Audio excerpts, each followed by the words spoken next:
Hello guys, कैसे हैं आप सब। आप सभी का स्वागत है आपके अपने यूट्यूब चैनल टोटल मैथमेटिक्स पे। चलिए आज हम पढ़ते हैं क्लास 10th के एनसीईआरटी की बुक मैथमेटिक्स का चैप्टर चल रहा है पृष्ठीय क्षेत्रफल एवं आयतन सरफेस एरिया एंड वॉल्यूम की एक्सरसाइज 13.3 यानी कि प्रश्नावली 13.3 का पहला सवाल आपकी मोबाइल स्क्रीन पर है। चलिए शुरू करते हैं आज का वीडियो। प्रश्न नंबर 1 है आपका, त्रिज्या 4.2 सेंटीमीटर वाले धातु के एक गोले को पिघलाकर त्रिज्या 6 सेंटीमीटर वाले एक बेलन के रूप में डाला जाता है। बेलन की ऊंचाई बताइए। अब बताइए, इतना सरल सवाल है। सवाल कर रहा है त्रिज्या 4.2 सेंटीमीटर वाले धातु के एक गोले को पिघलाकर एक बेलन बनाया जाता है। तो गोले को पिघलाकर बेलन बनाया जा रहा है, अर्थात जितना आयतन गोले का होगा उतना ही आयतन किसका होगा, बेलन का। तो गोले का आयतन बराबर बेलन के आयतन के। बिल्कुल सरल है सवाल। और यहां पे बेलन की त्रिज्या दी हुई है 6 सेंटीमीटर और इसकी ऊंचाई पूछ रहा है। ठीक है, तो यहां पे लिखेंगे गोले की त्रिज्या। अब याद रहे, अब त्रिज्याएं अलग अलग हो गई हैं, तो त्रिज्या इसकी मानेंगे R1 और कितनी 4.2 सेंटीमीटर। अब लिखेंगे बेलन की त्रिज्या, क्या लिखेंगे बताइए। हमने बताया था जब त्रिज्याएं अलग अलग हो तो अलग अलग मानिए R2 और कितनी 6 सेंटीमीटर। अब बेलन की ऊंचाई आपसे पूछ रहा है, बताओ आपको पता है या नहीं पता है, क्वेश्चन मार्क। इसका मतलब हमें इसकी ऊंचाई ज्ञात करना है। तो हम क्या करेंगे, गोले का आयतन बराबर कर देंगे बेलन के आयतन के। तो लिखेंगे गोले, या एक लाइन आप ये लिख सकते हैं, चूंकि गोले को पिघलाकर क्या बनाया जाता है बताइए, बेलन। चूंकि गोले को पिघलाकर बेलन बनाया जाता है, इसलिए गोले का आयतन बराबर किसके आयतन के, बेलन के आयतन के, क्योंकि गोले को पिघलाकर बेलन बनाया गया है। ठीक है, अब गोले का आयतन क्या होता है, 4/3 पाई R1 क्यूब, क्योंकि हमने गोले की त्रिज्या R1 मानी है। बेलन का आयतन पाई R2 स्क्वायर H। ठीक है ना। अब आपको क्या दिख रहा है, यहां पाई से पहली बार तो पाई कैंसिल हो गया। अब बचा है आपका कितना, 4/3 और गुणा में R1 आपने कितनी बताई है, यहाँ पे दी हुई है R1 कितनी 4.2 और R1 का क्या करना है, क्यूब, अर्थात उसको गुणा में 3 बार लिखना है। तो 4.2 गुणा 4.2 गुणा 4.2 बराबर। अब R2 बेलन की त्रिज्या कितनी 6 और 6 का क्या होगा स्क्वायर, 6 गुणा 6 और गुणा में H ही तो आपको ज्ञात करना है। तो अब देखिएगा क्या होगा, 3 एक कम 3 यहाँ पे बचा आपका 1, यहाँ पे हुआ 12, 3 चौक 12, एक अंक से पहले दशमलव, तो यहाँ पे भी क्या लगेगा, एक अंक से पहले दशमलव। चलिए इसके आगे सवाल इधर देखते हैं। तो यहाँ पे आपका दिया हुआ देखिएगा कितना बचा है, 4 गुणा 1.4 और गुणा में कितना 4.2 गुणा 4.2 ऐसे दिया है। अब इसके बाद बराबर कितना दिया हुआ है, 6 गुणे 6 गुणा में H। अब आपको क्या ज्ञात करना है, H ऊंचाई के साथ जो गुणा में वो कहां जाएगा, भाग में। अब देखिएगा कितना हो जाएगा, H बराबर 4 गुणा 1.4 गुणा 4.2 गुणा 4.2 और गुणा वाला कहां, बटे में 6 गुणा 6। ठीक है, अब देखिएगा 6 कम 6 7 42। अब एक अंक से पहले दशमलव, तो यहाँ पे भी दशमलव, 6 कम 6 6 7 42, एक अंक से पहले यहाँ पे भी दशमलव। अभी आप यहाँ पे क्या देख रहे हैं, लिखा है 1.4, मान लीजिए 14 14 चौक 56 लिखा आपने, एक अंक से पहले दशमलव, तो यहाँ पे भी लगेगा। और गुणा में 0.7 गुणा 0.7 बराबर किसके, H, अर्थात बेलन की ऊंचाई के। अब इसको हल करेंगे, पहले 7 से गुणा करा लेंगे, 7 अंक 42 का 2 हासिल 4। ठीक है, और 7 35 35 4 39। और यहाँ पे एक एक कितने हो गए, 2 अंक, तो यहाँ पे आप लगाइए गुणा का दशमलव, तो यहाँ पे हो जाएगा 3.92 गुणा अभी आगे क्या है 0.7 और बराबर h। अब फिर गुणा कराइए, 7 दूना 14 का 4 हासिल 1, 7 नाम 63, 63 और 1 64, 64 का 4 हासिल 6, 7 21, 21 और 6 27। ठीक है ना। अब आप क्या देख रहे हैं, 2 अंक से पहले यहाँ लगा था, 1 अंक से पहले इसमें, और जब गुणा होती है तो उतने अंक से पहले दशमलव लगता है, तो टोटल कितने अंक हो गए, 1 और 2 और 3, 1 2 3। अब आपका आ गया यहाँ पे 2.744 सेंटीमीटर और बराबर किसके, एच के। अब ये एच है क्या, बेलन की, ठीक है ना, क्या है ये, बेलन की सीधी ऊंचाई। तो एच बराबर हम कहां तक लिखते हैं, दशमलव के 2 अंक तक, तो यहां पे लिखेंगे कितना हो जाएगा, h बराबर 2.74 सेंटीमीटर। ठीक है ना। तो यहां पे ऊंचाई किसकी आई है, ये बेलन की, तो लिखेंगे अतः बेलन की ऊंचाई कितनी, 2.74 सेंटीमीटर। ठीक है ना। सवाल समझ में आया, बिल्कुल सरल सवाल है। गोले को पिघलाकर बेलन बना दिया है गया है, तो जितना गोले का आयतन उतना ही बेलन का आयतन। ठीक है, ये सवाल आपका पूरा हो गया। प्रश्न नंबर 1 13.3 का। चलिए अब देखते हैं इसके आगे का प्रश्न नंबर 2। अब है अगला प्रश्न नंबर 2। अब प्रश्न नंबर 2 क्या कह रहा है, क्रमशः 6 सेंटीमीटर, 8 सेंटीमीटर और 10 सेंटीमीटर वाले 3 धातु के 3 ठोस गोलों को पिघलाकर एक नया ठोस गोला बनाया जाता है। इस नए ठोस गोले की त्रिज्या ज्ञात कीजिए। अब अच्छा एक बात बताइए आप, पहला गोला 6 सेंटीमीटर त्रिज्या वाला, दूसरा 8 सेंटीमीटर त्रिज्या वाला, तीसरा 10 सेंटीमीटर त्रिज्या वाला, इसको पिघलाया गया, इसको पिघलाया गया, इसको पिघलाया गया, तीनों को एक में मिला दिया गया, उसको क्या बनाया गया, एक बड़ा गोला। अब एक बात बताइए, जो इसका आयतन होगा, जो इसका आयतन होगा, इसका आयतन, तीनों को मिला के, तीनों के आयतन को मिला के ही तो बड़े का आयतन होगा कि नहीं होगा। भाई एक वस्तु है, उसी को पिघलाया गया है, तो जितना पहले उसका आयतन रहा होगा और उसके बाद पिघलाने के बाद जिसमें ढाल दिया गया होगा, तो आयतन तो वही रहेगा ना। पिघलाने को कुछ भी करे भाई, मान लीजिए बेलन है, बेलन को पिघलाया गया, तो जितना आयतन बेलन का है उससे पिघलाकर मान लो ठोस बनाया गया, कोई भी गोला बनाया गया, शंकु बनाया गया, तो जितना आयतन बेलन का है उतना ही तो रहेगा। तो इसी तरीके से जितना आयतन तीनों का होगा वही क्या होगा, नए गोले का आयतन। चलिए लिखेंगे, पहले गोले की त्रिज्या। अब बताइए त्रिज्याएं अलग अलग, फिर क्या करना चाहिए आपको, R1 R2 करके मानिए। तो R1 कितनी, 6 सेंटीमीटर, और लिखेंगे यहां पे दूसरे गोले की त्रिज्या कितनी, 8 सेंटीमीटर। ऐसे ही तीसरे गोले की त्रिज्या R3 कितनी, 10 सेंटीमीटर। ठीक है। अब नए गोले की त्रिज्या,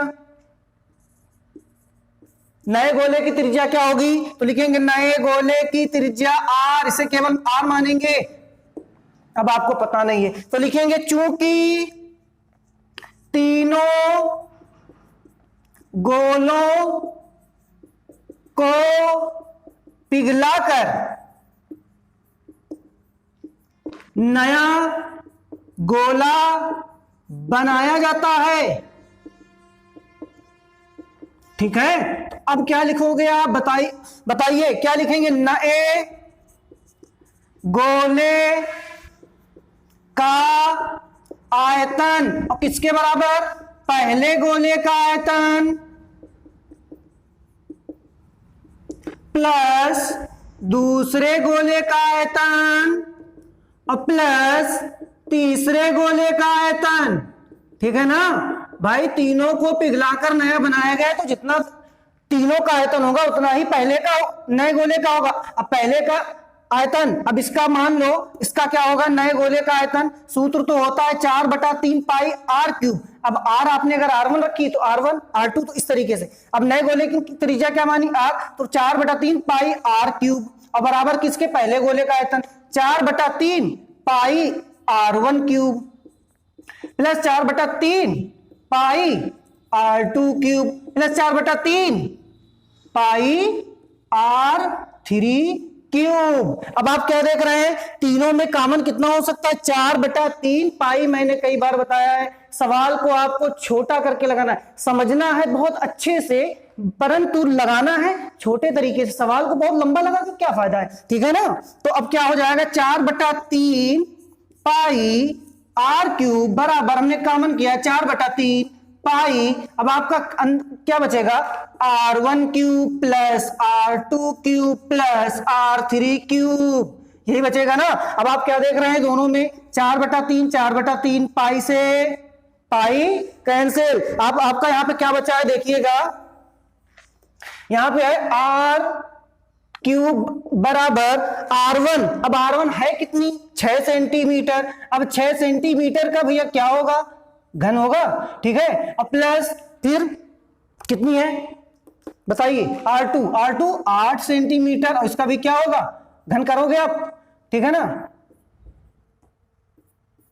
और फिर 10 सेंटीमीटर का भी क्या होगा, घन। R क्यूब बराबर 6 का आपको मालूम है वर्ग 216 प्लस 8 का 512 और प्लस 10 का 1000।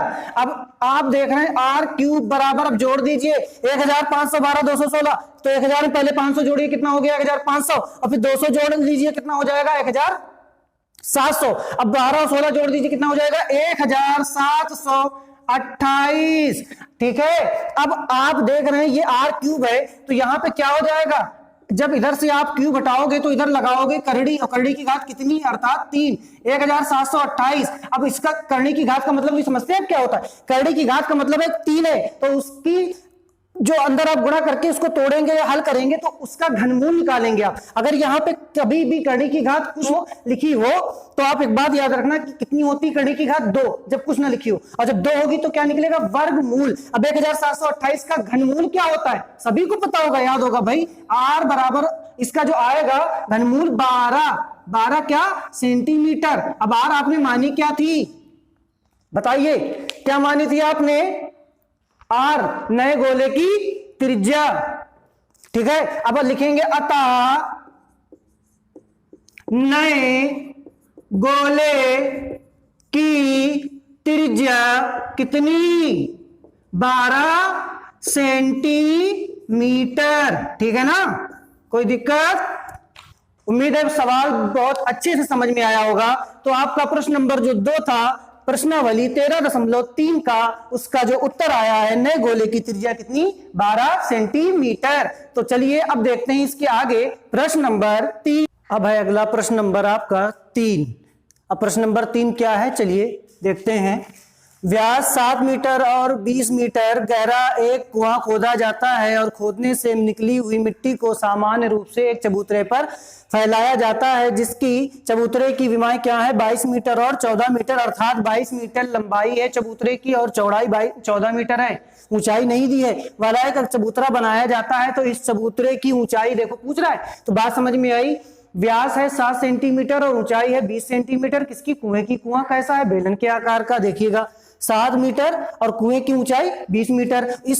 इसमें से जो खोद कर कुआं बनाया गया, कुआं जो खोदा गया, जो कुएं से मिट्टी निकली है, उस मिट्टी को एक चबूतरे पर फैला दिया गया। चबूतरा कैसा होगा, घनाभ के आकार का, क्योंकि लंबाई और चौड़ाई और ऊंचाई अलग अलग है। तो लंबाई आपकी है चबूतरे की 22 मीटर और चौड़ाई है 14 मीटर, ऊंचाई आपसे पूछ रहा है। बात समझ में आ गई। तो अब क्या होगा भाई, जब कुएं से को खोदा गया तो कुएं से जो मिट्टी निकली है उसको कहां फैलाया गया है, चबूतरे पर। तो कुएं से निकली हुई मिट्टी का आयतन बराबर किसके, चबूतरे पर फैलाई गई मिट्टी का आयतन। बात समझ में आई। ये पहले की तरीके से ही सवाल है कि इसको पिघलाकर वो बनाया जाता है, तो पहले का आयतन बराबर दूसरे के। तो इसी प्रकार कुएं से निकली हुई मिट्टी का आयतन बराबर चबूतरे पर फैलाई गई मिट्टी का आयतन। चलिए तो लिखेंगे कुएं का व्यास कितना दिया हुआ है, 7 मीटर, ठीक है। कुएं की त्रिज्या कितनी हो जाएगी, व्यास की आधी, अर्थात 7/2 मीटर, ठीक है। अब कुएं की ऊंचाई कितनी दी हुई है, ऊंचाई या गहराई बात एक ही होती है। ऊंचाई मतलब अब हम खड़े, ऊंचाई ऐसे करेंगे। अब कोई जमीन के अंदर कोई वस्तु कोई बनाया जाए, गड्ढा बनाया जाए, कुआं बनाया जाए, तो वो क्या हो जाएगी, गहराई। तो बात तो वही ना। तो ऊंचाई और गहराई एक ही बात होती है। आप इसमें कंफ्यूज मत होना, ठीक है। तो गहराई कितनी है? 20 मीटर, ठीक है। अब चबूतरे की लंबाई कितनी दी है बताइए? 22 मीटर। चबूतरे की चौड़ाई कितनी दी है? 14 मीटर। आपसे क्या पूछ रहा है? चबूतरे की ऊंचाई, ऊंचाई पूछ रहा है, अर्थात h, ठीक है। अब h ज्ञात करना है। अब चूंकि मिट्टी को कहां फैलाया गया है? कुएं से निकाल कर चबूतरे पर, तो लिखेंगे चूंकि कुएं से निकली मिट्टी को चबूतरे पर फैलाया जाता है, चबूतरे पर फैलाया जाता है। कुएं से निकली मिट्टी को चबूतरे पर फैलाया जाता है, इसलिए कुएं से निकली मिट्टी का आयतन बराबर चबूतरे पर फैली मिट्टी का आयतन। समझ में आई बात? अब कुएं से निकली मिट्टी का आयतन, कुआं कैसा है? बेलन के आकार का। बेलन का आयतन का सूत्र होता है पाई आर स्क्वायर एच। तो पाई आर स्क्वायर एच बराबर किसके? चबूतरे के आयतन के। चबूतरा कैसा है? घनाभ के आकार का। L into B into H, अर्थात लंबाई गुणा चौड़ाई गुणा ऊंचाई। पाई का मान 22/7, त्रिज्या 7/2 और इसका क्या है? वर्ग। तो 2 बार गुणा में, और गुणा में h 20 बराबर लंबाई 22 गुणा चौड़ाई आपकी 14 गुणा h, ठीक है। पहले इधर देख लो, 7 एकम 7, 7 एकम 7, 2 एकम 2, 2 दाम 20, 2 एकम 2, 2 पचे 10। अब आप देखिए कितना बचा हुआ है?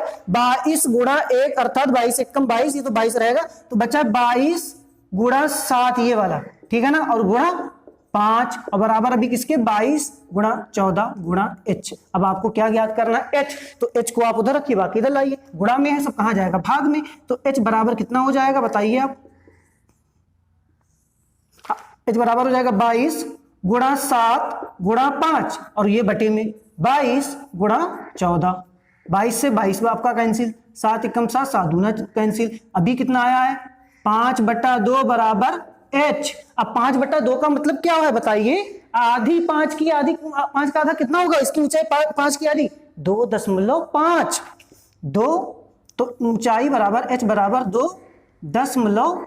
और भैया बताओ ये मीटर होगा, सेंटीमीटर होगा, किलोमीटर होगा, हेक्टोमीटर होगा, क्या होगा? क्योंकि इसकी विमाएं, इसकी त्रिज्या, इसकी ऊंचाई सब किसमें थी? मीटर में। तो इसकी जो ऊंचाई आएगी, किसकी ऊंचाई? चबूतरे की। चबूतरे की ऊंचाई, और चबूतरे पर क्या फैलाया गया? मिट्टी। तो जो मिट्टी की ऊंचाई आई वो कितनी आई है? h, अर्थात 2.5 मीटर, ठीक है। तो हम यहां पे क्या लिखेंगे? अतः चबूतरे पर फैली मिट्टी की ऊंचाई कितनी बताइए? 2.5 मीटर। तो सवाल समझ में आया? ही सरल सवाल है, बस समझना है। और जो ना समझे तो उसके लिए कठिन है। बात तो वही है ना भाई, जब हमें पता ही नहीं है कुछ तो सवाल तो बहुत कठिन होने वाला है। और जब हमें पता होगा सूत्र, सवाल समझ में आएगा तो फिर हमें तो सब पता चल जाएगा ना। तो सवाल को हमें समझना है, ठीक है। सवाल समझ में, उम्मीद है बहुत अच्छे से समझ में आया होगा। तो प्रश्न नंबर 3 का जो आपका उत्तर है, चबूतरे की जो मिट्टी में चबूतरे पर फैलाई गई उस मिट्टी की ऊंचाई 2.5 मीटर, ठीक है। तो आपको मेहनत करनी है क्योंकि आपके बोर्ड एग्जाम जो होने वाले हैं तो उसकी तैयारी हम कराएंगे। और बस आपको पढ़ते चलना है, जितना पढ़ाया जाए उसको बहुत अच्छे से समझना है, ठीक है। और हम पूरी कोशिश करेंगे आपको अच्छे से गणित विषय की अच्छे से तैयारी कराने की और एक एक सवाल समझाने की। तो आज के वीडियो में इतने ही सवाल, ठीक है। तो मिलते हैं इसके आगे के सवाल अगले वीडियो में। तो कैसा लगा वीडियो? उम्मीद है बहुत अच्छे से सवाल समझ में आए होंगे। तो जो लोग हमारे चैनल पर नए हैं तो हमारे चैनल को सब्सक्राइब कर दें और लाइक और शेयर करना ना भूलें वीडियो को, क्योंकि जब आप सब्सक्राइब करेंगे तो सबसे पहले जो हमारा वीडियो होगा आप तक पहुंचेगा, ठीक है। तो मिलते हैं अगले वीडियो में, जब तक के लिए बाय, टेक केयर।